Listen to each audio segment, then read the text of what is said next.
Welcome to my weekly live cast. So earlier this week, I put out a story ask type of thing to see what you guys wanted me to talk about. Because honestly, I had no idea what topic I wanted to go over, and a lot of people submitted that they want me to talk about burning out or hitting a creative block. So I was like, oh, hey, that's a great topic. So I'll just talk about that. But I guess first things first, if you are feeling burnt out or if you are at that like creative block, it's okay. It's part of a phase. It's not gonna last forever. So I understand that when you are in that moment of feeling burnt out, it can be really difficult, but just trust that this phase is gonna phase out, because honestly it's just a small part of your life. And sometimes it's a part of the growing process. Sometimes you hit that block because you just need to grow past it and figure out something about yourself, learn about yourself, why you are hitting that block in the first place. And yeah, I mean, if you don't know why you're struggling, if you don't know why you're burnt out, like, it's okay, because we're going to talk about it today. So haha, worked out. But yeah, so I was thinking about it, and there's 5 things. I can't really use that. There's 5 things that I think really cause burnout. Of course, there might be more. But these are just the 5 that I thought of. So one is lack of rest or just lack of balance in your life. Second is pressure, either from yourself or from others. 3 is that you're overworked, meaning that there's just too many things on your plate. 4th is external influence, or like energy drain. 5th is just internal influence. So I'm going to talk about those 5 things. If you think of more reasons why people may get burnt out, do just send me a message. I'd love to hear your thoughts and then share with other people. But yeah, the first point is, lack of rest. And it's more than just lack of sleep. Obviously, sleep is probably one of the biggest things, most important things you need to do. Like, honestly, I don't get 8 hours of sleep every night. I do some nights, but not every night, because sometimes, you just got too many things to do. Most of the time, I get maybe like 7 hours of sleep. But if you are feeling burnt out, this might be one of the biggest reasons why you feel burnt out, because you're not allowing your body and you're not allowing your mind to rest enough. It could also result from like lack of balance. So like, lack of balance falls into lack of sleep. That means like if you're not exercising, if you're not eating right, those play a really big part into getting burnt out, because, your body is just not running itself efficiently. And you really you need the right nutrients, and you need to get your blood flowing in order to, work optimally. Like, this is why in a lot of professions, like excluding like athletes, because in sports it makes sense that people will work out. But even not in sports, a lot of people go to the gym regularly, or they at least do cardio, because they realize it's really important to get your blood flowing. I mean, most of the people that I know personally, like, either jog or go to the gym or do something. So definitely do that if you think you are burning out from lack of rest or lack of balance. Yeah. Also, you just need to do things that help you recharge. Gaming is not a good example, although it can be. I feel like if you're playing a relaxing game, it's fine. But I know for like myself, I like to play like really high paced, like fast thinking type of game. So that is not a good way to relax. Dude, play like freaking Minesweeper or Solitaire. Like, if you are gonna play games to relax and reset, do something that doesn't require too much mental output, because you need time to rest. And yeah, that causes burnout. I feel like that one is the easiest one to recognize, because you just need sleep, you need to eat healthy foods, and you need to do some cardio, get your blood pumping. One of the other reasons why people can get burnt out is pressure to perform. So this is one that I myself identify with a lot. It's when either you or other people around you put too much pressure on you to perform or turn out a great product, or whatever it is. It's like expecting you to hit a home run every time you go up to bat. And like, even though like that's a great thing to aspire for, like, hey, how great would it be if I could hit a home run with everything I do? Like, that'd be fantastic. But realistically, it puts too much pressure on every little thing you do, right? And it's really unfair to yourself as well, because it causes a lot of stress. And it really exaggerates the issue that comes from perfection or the desire to perfect things. Because when you already struggle with perfectionism, you want everything you create to be perfect, and you have that own pressure on yourself. When someone else is putting that pressure on you as well, it makes it even worse, and that could be a huge cause, or it could be a easy cause for burnout. So yeah, honestly, my solution to that though is realizing that not everything is going to be perfect, and in fact, almost like hardly anything is ever perfect. So be okay with the imperfect product. Obviously, try your best, but don't stress out too much if the product isn't exactly what you wanted it to be, or not exactly what someone else wants it to be. Honestly, like, just do your best. You do you, and everything will be fine. Set deadlines and stick to them. For example, like my daily vlogs, I only give myself like maximum 15 minutes to edit 20 seconds worth of a vlog. Sometimes it's faster, like because it's a really simple thing, or sometimes it's a little more complex and I get right up to that 15 minutes, but right when it hits 15 minutes, that's when I cut it off. And whatever I have at the end of that time is what I post the next day. Sometimes you just need to set those kind of deadlines for yourself, because it helps you get over the fact that nothing you make will ever actually be perfect. There's always going to be a way that you can improve things, but if you keep getting stuck in that mentality, you're never going to be able to put any real product out there. Another solution, which is something that I used to do, is purposely do something not well. So for example, I used to write a lot of songs. I mean, I still kind of write songs, but not as much as I used to in college. Whenever I hit a creative block, like I didn't know what to write about, I would just write a bad song. And by bad, I mean a song that is like very poor in quality, both in lyrics and maybe musically. And the point of that is just to get something out, to start the process, to start and finish a process. Because if you are stuck, just using the songwriting example, if you're thinking like, oh, every song I write needs to be another top hit, you're just gonna never finish a song, because you're gonna start writing one and then you're gonna keep editing it over and over, and then you're gonna get to a point where you're like, oh, I don't even like this, and you start a new song and you never finish it. So this is one way that you can kind of get over that bad habit of maybe overthinking. And also, this is sometimes just the best way music is made, or any product is made. Like, a lot of startups happen because of accidents, right?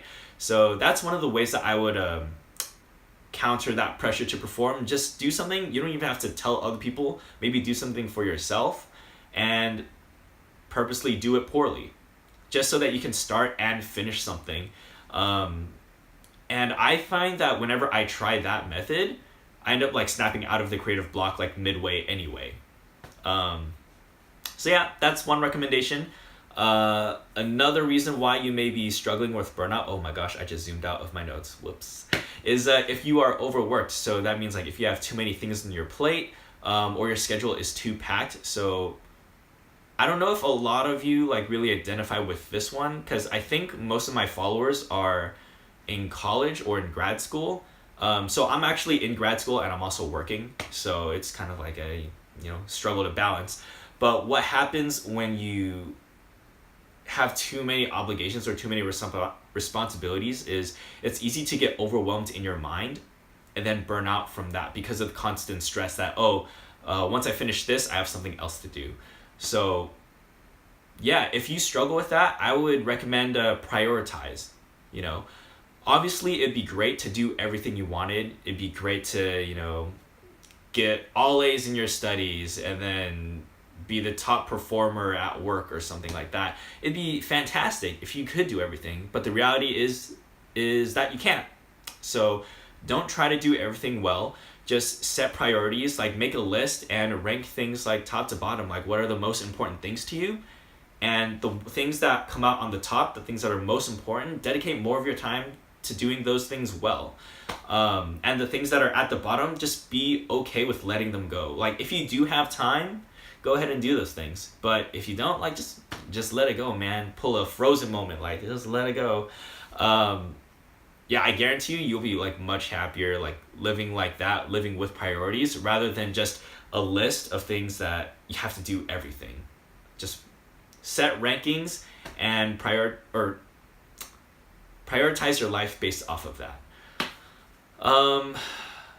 Yeah, I don't know if any of you guys watch Parks and Rec. I love Parks and Rec, the TV show. It's on Netflix. Go watch it if you haven't yet. But there is a part in the TV series where one of the main characters, Leslie Knope, is trying to run a city council campaign while working full time, and she struggles because she's not able to balance the both while living a normal life, and it starts affecting all other aspects of her life as well. So one thing that a different main character, Ron Swanson, said to her is, don't half-ass two things, just whole-ass one thing.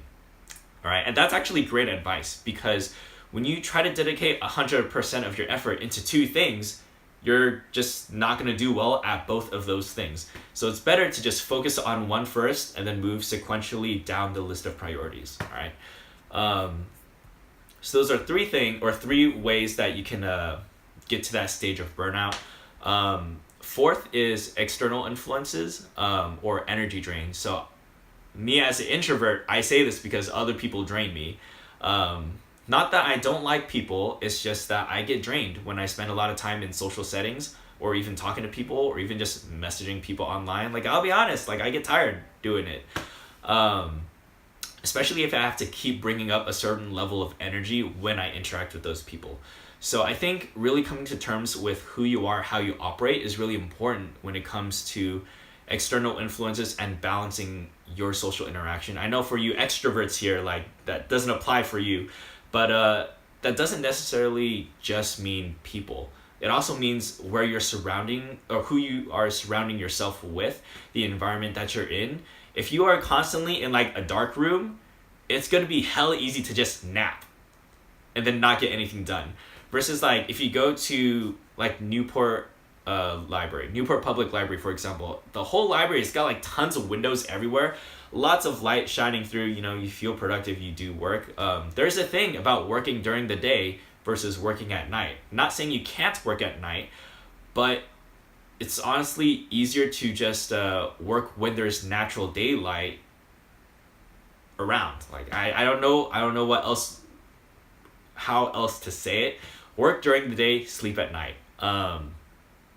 Yeah. And then also, I mentioned it a little bit earlier, but the people who you surround yourself with, if you're constantly surrounding yourself with really negative people, that's going to suck up your energy hella fast. Like, negativity just puts a lot of burden on the creative process. So if you find yourself like surrounded by, or if you have a lot of friends who just happen to be really negative or extremely critical and not healthfully critical, just let them go, man. That's not an energy you want in your life. They'll honestly drag you down, and they're gonna cause you to burn out. Like, I mean, that's why we're talking about this in the first place, right? Surround yourself with positive people who encourage you and help you. Also surround yourself with people who give you critique, but critique in a helpful way, in a way that like helps you because they love you and want you to be more successful, right? Critique isn't bad. It's bad when it's delivered in a way to harm or just to complain about something. So yeah, surround yourself with great people. The last of the 5 is internal influence. And another way to think about it is like self-doubt. And I'd say internal influence is how you think, what you're telling yourself, like what you say to yourself in a mirror, right? Honestly, if you are struggling with a lot of like self-consciousness or insecurity, like I would challenge you to, I don't even know. I do kind of know. I'll share with you an example of things that I do. All right. So you know how like people will write you like cards or stuff like at the end of the school year or like at a major holiday, like Christmas cards, things like that. Keep them and store them in a place, and whenever you feel like in a place of struggle where you don't know what to think of yourself or your image of yourself is very low, just read those cards and remember that people took the time to write out a note to you to encourage you and share that they love you and they think of you positively in some way. Like, for me, I literally have this like box of all the cards I've gotten with meaningful notes in them, like not the just Hallmark cards with no note, but like things that actually people actually wrote. I have a box literally just sitting in one of my drawers for whenever I do get discouraged or whenever I doubt my own like value or my worth. Like, dude, I'll just pull that out and I'll read things that people wrote to me, and it's super encouraging because these are the things that we don't tell ourselves.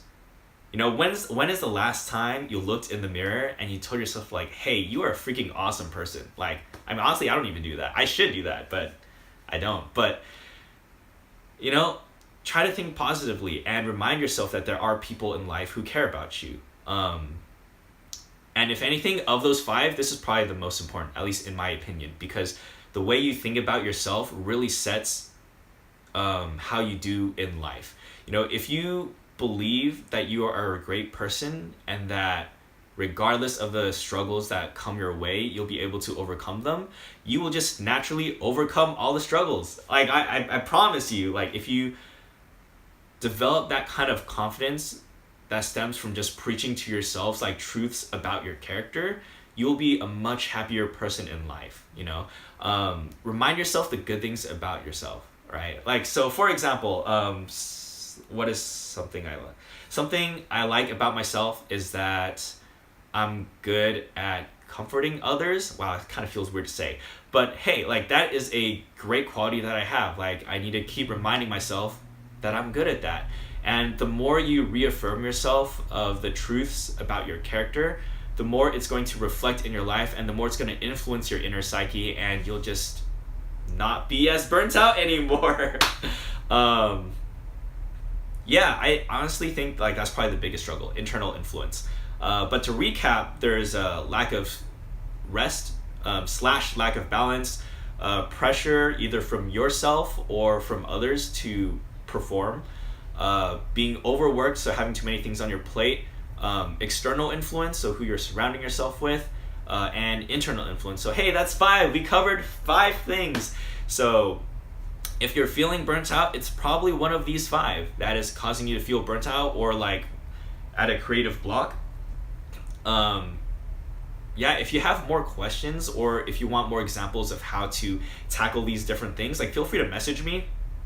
Yeah, I love getting messages from you guys, especially critique for how to get better at these live casts, which, by the way, if you have any critique or feedback for me, I would love it, because I think this is my 4th or 5th live cast, and I just want to get better at communicating, and so far all the things you've been telling me have been really helpful. So thank you so much for everyone who has provided me feedback, and if you're on the fence whether or not to message me, this is me now telling you to message me with feedback. I love it. I want to get better at this. But yeah, thank you so much for tuning in to the live cast. If you came in late, like, I'll put this up on my Instagram so you can watch it within 24 hours, and then I'll also upload it to YouTube, which you can find it eventually. I know they're not up on YouTube yet, but I'll get to that at some point. So yeah, thanks so much for tuning in. I really hope this was helpful to you, and if you're struggling with burnout, I hope that you can really like listen to this receptively, and, you know, take a look at yourself, because, you know, burnout is not a bad phase in life. Sometimes you feeling burnt out is just a natural process, and it's your mind or your body telling you that you need some sort of a break or you need to fix something in your life. So hey, just take it as an indicator that you need to change something. So go do that. I'll see you guys next wow, I can't talk. I'll see you guys next week. So take care.